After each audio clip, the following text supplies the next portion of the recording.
Okay, so this is a basic setup for how I heat and bend PVC deck boards. So the first thing is you lay down a layer of insulation. I use silicone heating blankets from HeatCon in Seattle.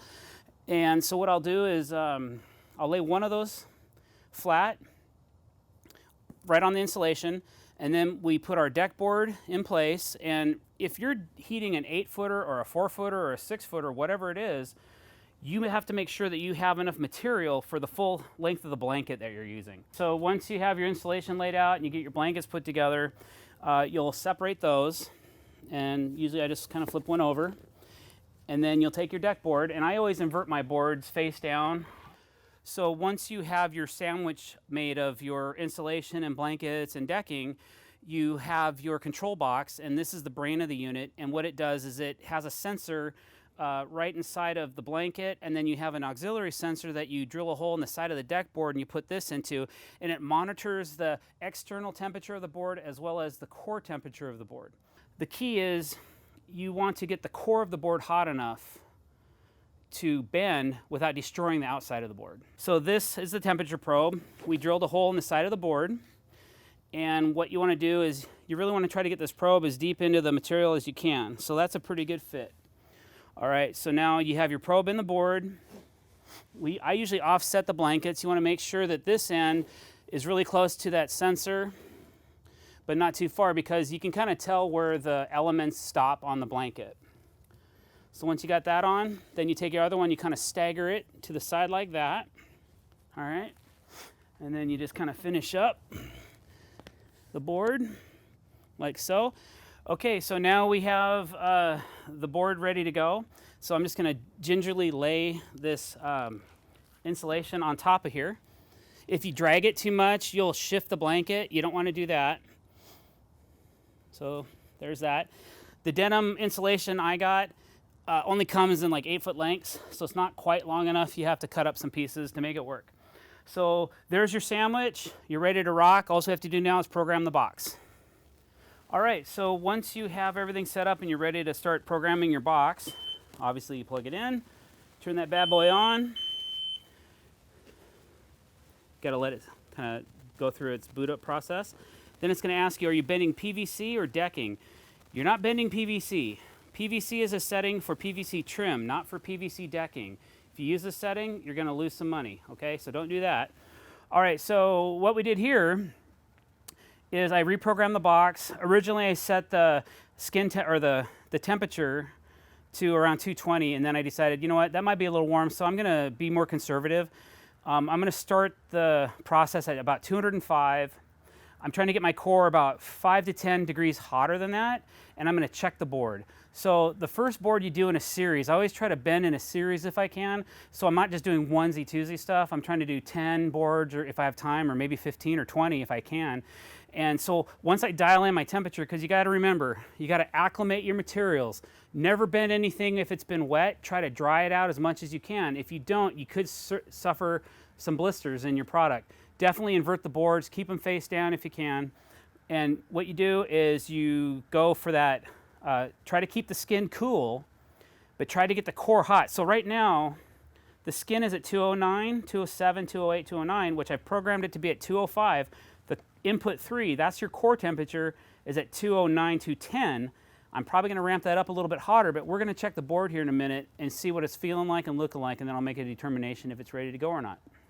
All right, so what I did here was I just took a sheet of 1 1/8" plywood, and you can see all the different marks all over it for all the different radiuses we've done with it.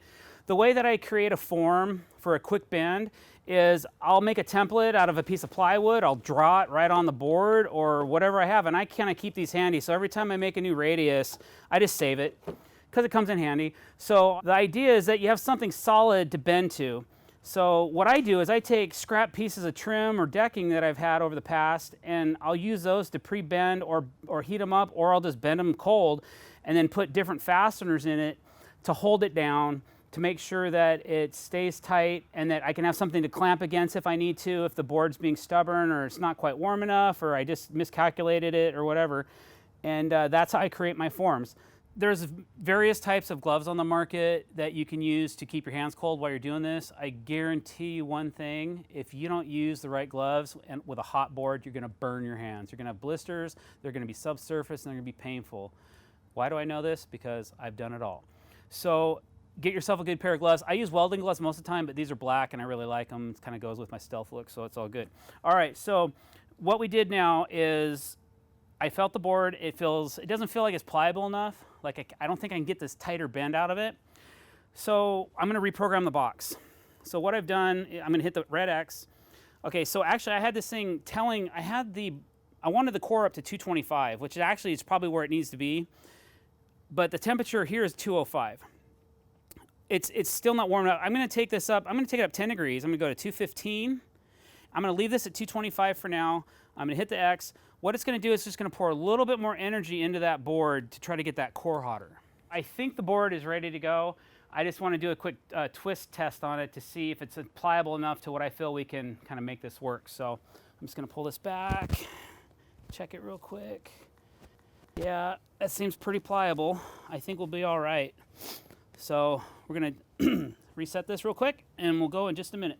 So we're gonna turn the box off, and the first thing you always wanna remember to do is pull out your temperature probe out of the deck board, because I've ruined about 50 of these things and they're not cheap. Okay, so that's set away. So what we're gonna do, we're gonna, and as quickly as you can, you ready? Okay, we're gonna flip the insulation, we're gonna flip that, the board's upside down, so flip it over, babe. Okay, we're gonna pull and stretch. Okay, so I can see the middle, it does need a little bit. I'm gonna run a clamp over here, and this stuff does cool fairly quickly. Okay, how are we doing over here? Okay, we do need some clamps, okay. So Janet, how are you looking? Pretty good? All right, so this time, we're just gonna try to get this to come in. Nice. This is a nice smooth bend. It looks really good. We can sell that. So good job, you guys. So once the board is set in place and it's to the form and you're happy with the way it looks, about 10 or 15 minutes and you can take it off and it'll be hard as a rock. All right, guys, so you've seen a real basic elemental way to heat PVC and bend it, but by no means does it mean that you can just go out and start doing it. The first thing you need is a set of quality silicone heating blankets or your method of choice. You're gonna have to experiment a little bit with the temperatures and the way that you form the board. There's no way that we could have gotten as far as we have with this technology unless we failed. We are successful because of our failures. So just get out there and practice, practice, practice. Anytime you have an extra couple scraps off a job site, those are perfect things that you can get in the shop and just try it out and make sure, you know, figure it out. That's what I had to do. Just go out there and grind away until you get it down. Best of luck.